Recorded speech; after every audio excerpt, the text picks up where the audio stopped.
പൊന്നിൻ തിളക്കമുള്ള സത്യസന്ധതയ്ക്ക് 6 വയസ്സ്. പവൻ ഗോൾഡ്, താഴെപ്പാലം, തിരൂർ. 049424239116. ചന്ദ്രേട്ടന്റെ കരവിരുതിൽ വിരിയുന്നത് വൈവിധ്യങ്ങളേറെയുള്ള വിവിധയിനം ആഭരണങ്ങൾ മാത്രമല്ല. ഏറ്റവും ചെറിയ ഖുർആൻ സൂക്ഷിക്കുന്നതിനുള്ള പെട്ടി മുതൽ ഒട്ടേറെ കൗതുക വസ്തുക്കളാണ് ഈ 70-കാരൻ സ്വർണത്തിൽ തീർത്തത്.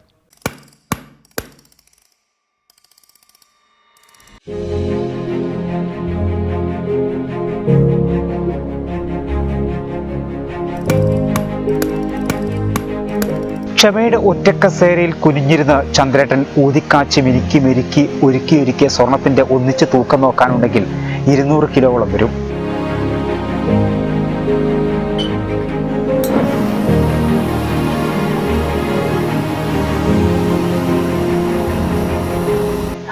ാറ് വർഷത്തിനിടയിൽ ചന്ദ്രേട്ടന്റെ കൈകളിലൂടെ കടന്നുപോയ സ്വർണ്ണാഭരണങ്ങൾ ലോകത്തിന്റെ പല ഭാഗങ്ങളിലുമെത്തി.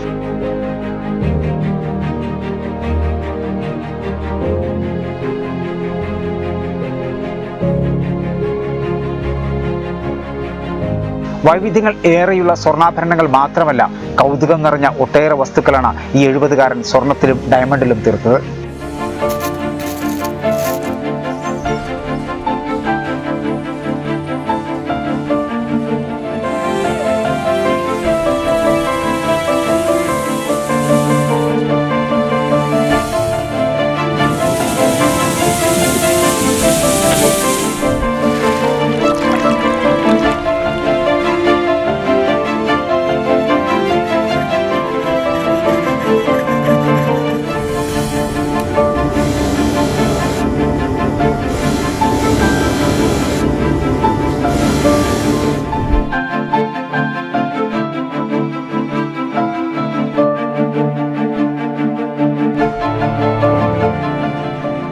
താനാളൂർ മൂന്നാമൂല സ്വദേശിയായ മടത്തിൽ പറമ്പിൽ ചന്ദ്രൻ തന്റെ 15ാമത്തെ വയസ്സിൽ അമ്മാവൻ പരേതനായ തട്ടാംപറമ്പിൽ അപ്പുക്കുട്ടനോടൊപ്പം അന്തമാൻ ദ്വീപിലേക്ക് കപ്പൽ കയറി. 1965 അത്. അന്ന് തൊട്ട് ഇന്നുവരെ ചന്ദ്രന് സ്വർണമുണ്ടാക്കുന്ന ജോലിയാണ്. അതുകൊണ്ട് തന്നെ അദ്ദേഹത്തിന്റെ രൂപത്തിന് സ്വർണ്ണശുദ്ധിയും ഭാവത്തിന് സ്വർണ്ണ മഹിമയുമുണ്ട്. ഒരു 13 വയസ്സിൽ തുടങ്ങിയ ഈ പണി ഞങ്ങൾ തുടങ്ങിയിട്ടാണ്. പിന്നെ ഇതുവരെ പണി ചെയ്യാൻ നമ്മൾ പഠിച്ചുകൊണ്ടിരിക്കുകയാണ്. ഓരോന്നും ഇപ്പോഴും പുതിയ മോഡലുകളൊക്കെ ഉണ്ടാക്കാനും ഉള്ളൊരു ആത്മാർത്ഥയും അതിനോടുള്ളൊരു ആഗ്രഹമാണ് ചെയ്യാന്നുള്ളത്. എന്തും ചെയ്യാന്നുള്ളൊരു ഇതാണ്. കടന്നൊരു ചെറുപ്പത്തിൽ ഈ നമ്മളെ ഈ സമുദായം എല്ലാവരും ഇത് തന്നെയുള്ള പണി. അങ്ങനെ പണി പഠിക്കാന്നുള്ള അന്നൊരു പണി പഠിക്കാന്നുള്ളതാണ് മെയിനായിട്ടുള്ളൊരു കാര്യം. മറ്റുള്ള വിദ്യാഭ്യാസത്തിലൊന്നും പോയില്ലെങ്കിൽ മുമ്പ് തന്നെ ഇത് പഠിക്കാന്നുള്ളതാണ്. കുറച്ചൊക്കെ പോയാൽ പിന്നെ കുറഞ്ഞൊരു പ്രാഥമിക വിദ്യാഭ്യാസം കഴിഞ്ഞാൽ പിന്നെ ഇത് പഠിക്കാന്നുള്ളതാണ്. അങ്ങനെയാണ് ഇതിലേക്ക് വന്നത്. പിന്നെ അങ്ങനെ അമ്മാവൻ അവിടെ വന്ന് അന്തമാനിലാണ്. അപ്പോൾ അങ്ങനെ അവിടേക്ക് പോയി. അവിടെ നിന്ന് കുറേ പണിയൊക്കെ വശത്താക്കി വലിയ വിദഗ്ധന്മാരൊക്കെ ഇരുന്ന് പണി ചെയ്യണേ. അപ്പോൾ അങ്ങനെ അവിടെ നിന്ന് പണി പഠിച്ച് പിന്നെ നാട്ടിൽ കുറച്ച് കാലം അവിടെ നാട്ടിൽ കല്യാണം കഴിഞ്ഞ് ഇവിടെ ഉണ്ടായിരുന്നു. പിന്നെ അങ്ങനെ ബാംഗ്ലൂർക്ക് പോയി കുറേ അവിടെ കഴിഞ്ഞു. പിന്നെ ഗൾഫിൽ സൗദിയിൽ പോയി ഇന്ത്യയിൽ അവിടെ വർക്ക് പോയിരുന്നല്ലോ. ഇപ്പോൾ ഇവിടെ ഒരു കമ്പനിയിൽ ക്യാപ്സ്റ്റോൺ എന്ന് പറഞ്ഞ കമ്പനിയിലാണ്. 11 വർഷമാണ് അന്തമാൻ ദ്വീപിൽ കഴിഞ്ഞത്. പിന്നീട് ബാംഗ്ലൂരിലേക്ക് പറിച്ചു നട്ട് ശേഷം 11 വർഷം സൗദി അറേബ്യയിലെ ജിദ്ദയിൽ, തുടർന്ന് ഇതുവരെയും കോട്ടക്കിലുള്ള സ്വകാര്യ കമ്പനിയിലാണ്. പഴയ കാലത്ത് പലരും അവരുടെ മനസ്സിലെ മോഡലുകൾ പറഞ്ഞു തരും. അത് സ്വർണത്തിൽ പണിത് നൽകും. ഓരോ സമയത്തും പുതിയ മോഡലുകൾ നിർമ്മിക്കാനാണ് ശ്രമിക്കാറ്. സ്വർണം കയ്യിലെത്തുമ്പോൾ അത് മാത്രമാണ് ചിന്ത. അതിനുള്ള ശ്രമം എല്ലായ്പ്പോഴും വിജയമായിരുന്നുവെന്നും ചന്ദ്രൻ പറഞ്ഞു. മൊബൈൽ കേസ് ചെയ്തു. പിന്നെ മോതിരങ്ങൾ ഇത്ര മണിക്കൂർ കൊണ്ട് ചെയ്യാന്നുള്ള ഇത് കാണിച്ചു കൊടുത്തിട്ടുണ്ട്.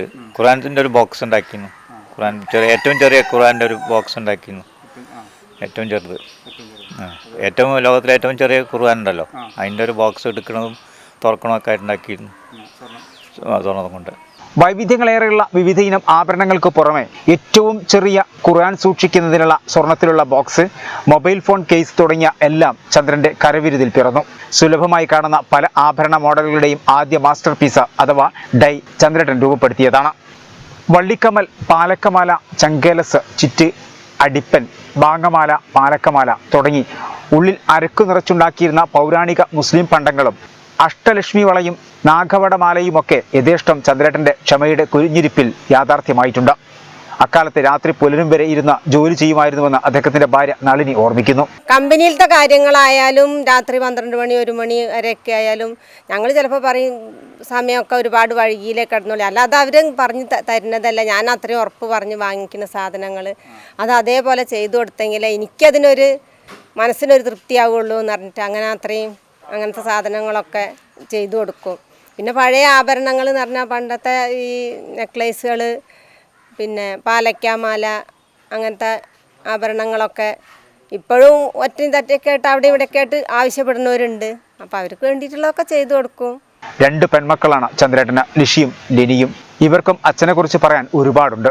അച്ഛന് ഒരു ഭയങ്കര സിമ്പിളാണ്. അച്ഛൻ ഇതൊക്കെ ചെയ്യുന്നുള്ളത് ഞങ്ങളും ഇത് ചെയ്യുമ്പോഴാണ്, ഇത് ഇപ്പോൾ ഇവിടെ അച്ഛൻ്റെ കൂടെ ഇരിക്കുമ്പോഴാണ് അച്ഛൻ ഇതൊക്കെ ഇത്രയും വലിയ കാര്യങ്ങളൊക്കെ അച്ഛന് ചെയ്യാൻ കഴിയുന്നുള്ളത്, അച്ഛൻ്റെ കൈകൊണ്ട് ചെയ്യാൻ കഴിയുന്നുള്ളത് ഞങ്ങൾക്ക് തന്നെ ഒരു അത്ഭുതമാണ്. അതൊക്കെ ചെയ്താലും അച്ഛൻ ഭയങ്കര സിമ്പിളായിട്ട് ഞാനൊരു സാധാരണ മനുഷ്യൻ അങ്ങനെയുള്ളൊരു ഭാവമാണ് അച്ഛന്. ഇതൊക്കെയെങ്കിലും ചന്ദ്രേട്ടൻ ഇപ്പോഴും വിദ്യാർത്ഥിയാണ്. ഈ മേഖലയിൽ കൂടുതൽ കൗതുകമുള്ള വസ്തുക്കൾ നിർമ്മിക്കുക എന്ന ലക്ഷ്യം തന്നെയാണ് ഇദ്ദേഹത്തിൻ്റെത്.